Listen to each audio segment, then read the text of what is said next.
Hello guys! Magandang araw! So for today's video ay gagawa tayo ng tuna carbonara. Masarap sa almusal at merienda.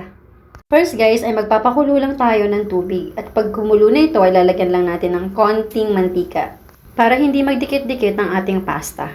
Naglagay din ako dito ng konting asin. Next ilalagay na natin ang ating mga pasta. Share ko lang sa inyo guys, dati kasi hindi ako talaga mahilig sa carbonara pero one time na nakatikim ako, masarap pala. Kaya naman nagluto ako nito, gamit lang ang century tuna para tipid. Kapag ganyan na guys yung itsura niyan, pwede na natin yan hanguin. Next guys ay gagawa naman tayo ng sauce. Sa paggawa ng sauce guys ay magtutunaw tayo ng butter. Next guys kapag tunaw ng ating butter ay maglalagay naman tayo ng isang kutsarang harina. Hahaluin lang natin ang hahaluin ito guys hanggang mag-coat ng butter ang ating harina. Kapag na-coat na ng butter ang harina guys ay pwede na natin ilagay ang ating iwap. Hahaluin lang natin ang hahaluin nito guys hanggang lumapot ang ating sauce. Kapag malapot na ang ating sauce guys ay pwede na natin ilagay ang ating century tuna. Maglalagay din tayo dito guys ng melted cheese.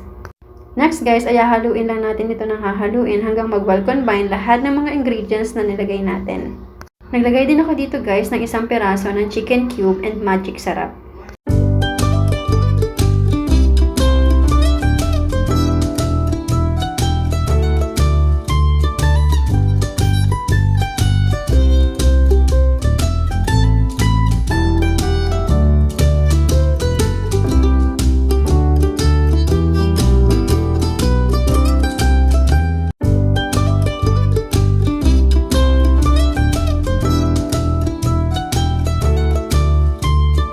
Thank you for watching guys at kung bago ka pa lang sa aking channel, please like and subscribe para lagi kang updated sa mga videos na i-upload ko.